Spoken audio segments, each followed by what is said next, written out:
Palestinians searched through the rubble at a tent camp sheltering displaced families on Thursday after a series of Israeli airstrikes across the Gaza Strip. Medics said dozens of Palestinians were killed in the strikes, including 11 people who were sheltering here in the Al-Mawasi district, an area designated as a humanitarian zone for civilians earlier in the war between Israel and Hamas. This woman said she heard the sound of airplanes shortly after midnight. As you can see, it is devastation, complete destruction, she said. What have the children done to be hit? The Director General of Gaza's police department and his aide were killed in the strike, according to the Hamas-run Gaza Interior Ministry. The Israeli military said it had conducted an intelligence-based strike in Al-Mawasi, just west of Khan Yunis. It said the aide was the head of Hamas security forces in southern Gaza. Other strikes included hits on the Interior Ministry headquarters in Khan Yunis and North Gaza's Jabalia refugee camp. Israel's military said it had targeted Hamas militants who intelligence indicated were operating in a command and control center inside a Khan Yunis municipality building. The Israeli military has accused Gaza militants of using built-up residential areas for cover. Hamas denies this. Hamas's smaller ally Islamic Jihad said it fired rockets into southern Israel on Thursday. The Israeli military said it intercepted one projectile in the area that had crossed from southern Gaza. Israel has killed more than 45,500 Palestinians in the war, according to Gaza's health ministry. The war was triggered by Hamas's October 7, 2023 cross-border attack on southern Israel, in which 1,200 people were killed. Another 251 were taken hostage to Gaza, according to Israeli tallies. South Korean authorities failed to carry out an arrest warrant for impeached President Yoon Suk-yeol Friday. For several hours, a dramatic standoff unfolded at Yoon's compound. Investigators led by the CIO, or Corruption Investigation Office for high-ranking officials, confronted members of the Presidential Security Service and soldiers who were seconded to them. By 1:30 p.m., the CIO called off the effort to arrest Yoon as it was concerned about the safety of its personnel. In a statement, it said it was judged that it was virtually impossible to execute the arrest warrant due to the ongoing standoff, and the office deeply regretted Yoon's attitude of non-compliance. Local media say the chief and vice chief of the Presidential Security Service are under investigation for obstruction of justice. Yoon has been under investigation for insurrection over his declaration of martial law last month, which stunned South Korea, a U.S. ally, and one of the region's most vibrant democracies. The current arrest warrant is valid until January 6th and gives investigators only 48 hours to hold Yoon after he is arrested.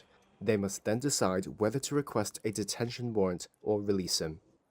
Yoon's lawyer in a statement on Friday said the execution of an invalid arrest warrant against Yoon is unlawful.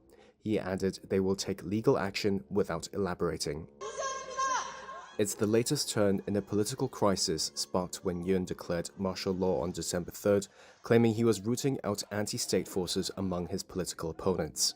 Within hours, he revoked the order after lawmakers voted against it.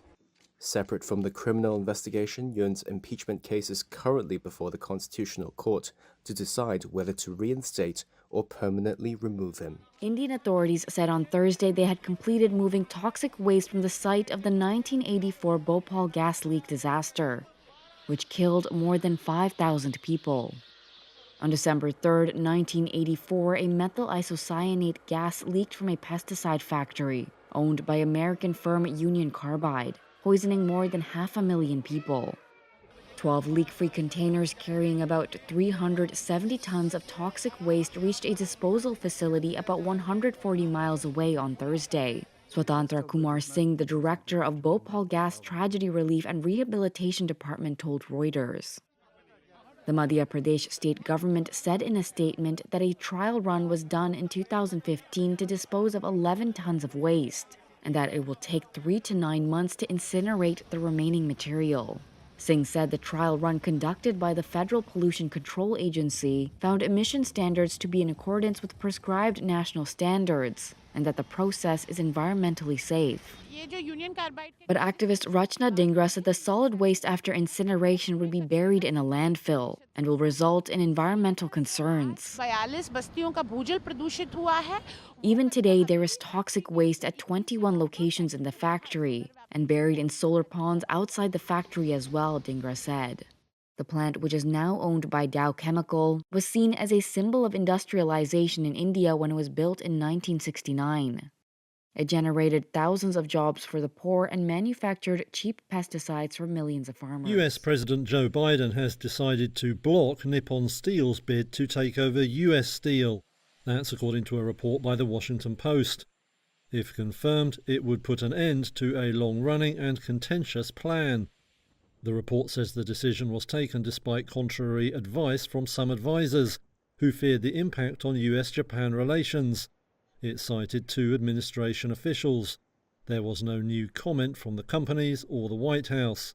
Nippon Steel was set to pay $14.9 billion to acquire its rival, but the deal had faced widespread opposition from US politicians and labor unions.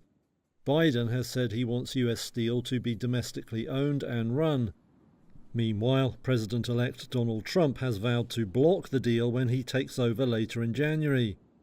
Despite the opposition, shareholders in the US firm voted overwhelmingly to approve the takeover. The two companies had also sought to assuage concerns. Among other measures, Nippon offered to honour all agreements in place with US steel unions.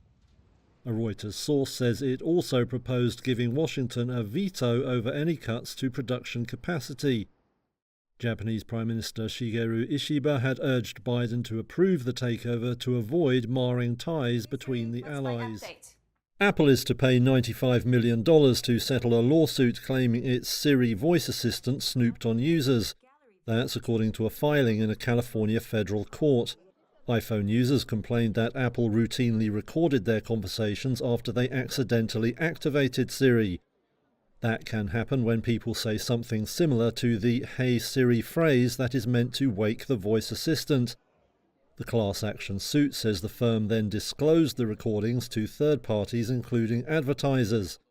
Two plaintiffs said they were targeted with ads for products like Air Jordan sneakers after mentioning them in conversation. Another said he got ads for surgical treatment after what he thought was a private talk with his doctor. Now parties to the class action could get $20 per Siri-enabled device, which includes iPhones, Apple Watches and smart speakers. The tech giant denied any wrongdoing in agreeing to settle and did not respond to a request for comment on Thursday. A $95 million payout would equate to about 9 hours of profit for Apple, which saw net income of close to $94 billion over the last fiscal year. A similar lawsuit against Google's voice assistant is also pending in California.